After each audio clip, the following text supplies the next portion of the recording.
আমাদের তেঁতুলিয়া টিমিসা আছে দেশ জুড়িয়া বিজয়ের মাস উদয়ের পদে শুনিকার বাণী হয় নাই ওরে ভয় নাই নিঃশেষে প্রাণ করিবে যে দান ক্ষয় না তার ক্ষয় নাই তার ক্ষয় নাই।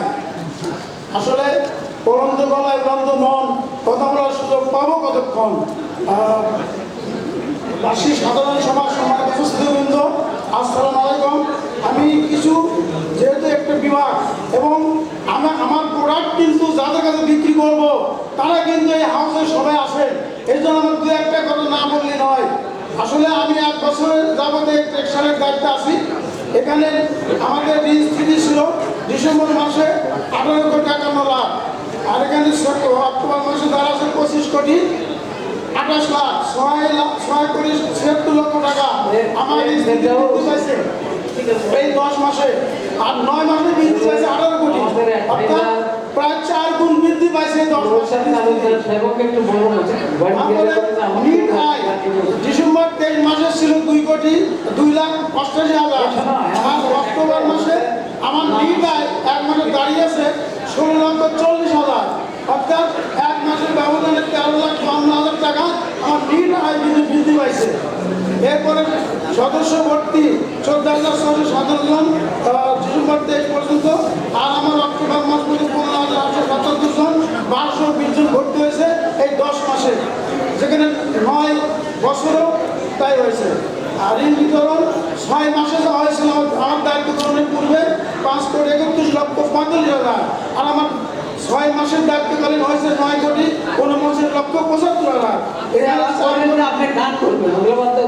এখানে 4,18,00,000 টাকা বৃদ্ধি পেয়েছে।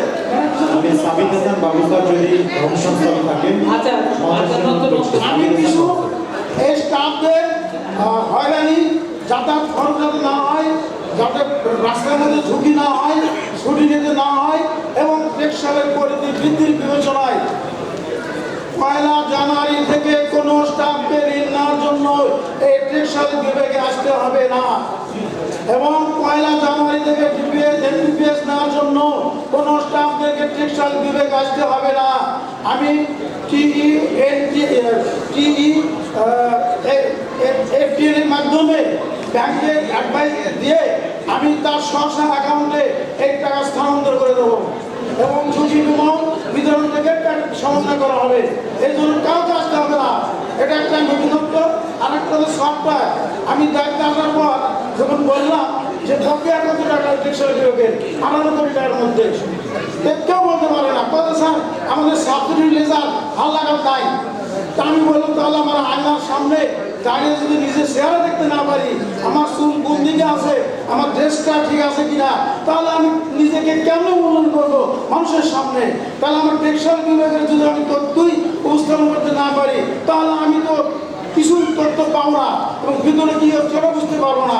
তারপরে সিআইএস রিপোর্ট ভুয়াভাবে দেওয়া হচ্ছিল, আমি আসার পরে কিন্তু ধরে রিপোর্টটা সঠিকভাবে দেওয়া হচ্ছে, আর্থিক রিপোর্টও দেওয়া হচ্ছে, এবং আমি মনে করি যে এরপর আবার এভিডেন্টও কিন্তু চালু করেছি। এখানে 3,13,70,00,000 টাকা বিতরণ আছে, আর আদায় হয়েছে। তারপরেও ফেসবুকে আমার বিভিন্ন স্ট্যাটাসের মাধ্যমে আমি স্টাফদেরকে উদ্বুদ্ধ করেছি, এবং এই কারণে কিন্তু টেক্সটাইলের পরিধি বৃদ্ধি পেয়েছে, এবং বিভিন্ন অফিসারদের দ্বারাও তাকে জানিয়ে দিয়েছি। সবাই কিন্তু আমাকে সহযোগিতা করছেন।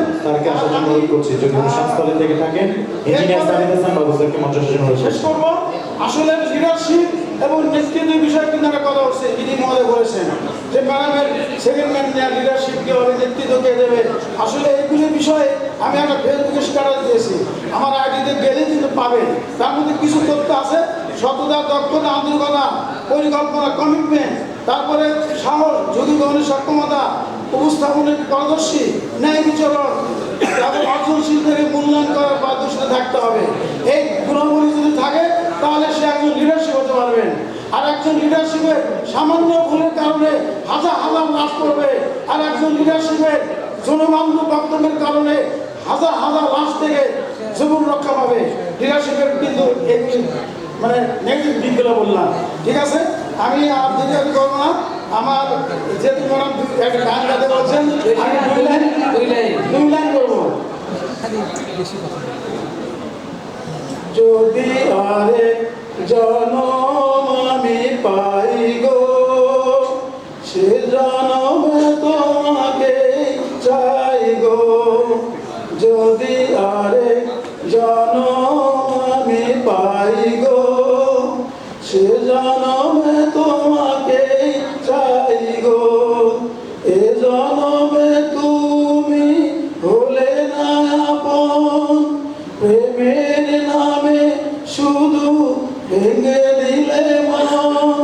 বিধির কাছে সবই কইব, যদি আরে জনম আমি পাই গো, সে জনমে তোমাকেই চাই গো।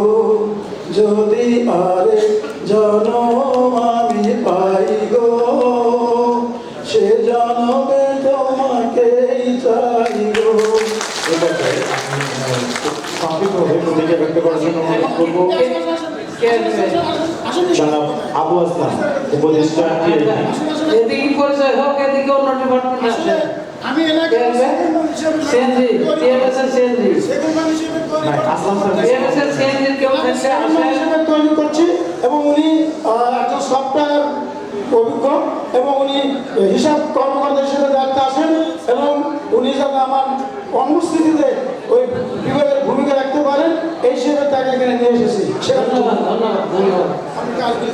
আসসালামু আলাইকুম, আমি মোহাম্মদ রাজমিয়া টেক্সটাইল এর হিসাব বিভাগের যাবতীয় কাজ আমি দেখাশোনা করি। পাশাপাশি টেক্সটাইল এবং ফোর্টিয়ার এর আর্থিক রিপোর্ট সহ বিভিন্ন কার্যক্রমগুলো যাবতীয় কাজগুলো করতে গেছি।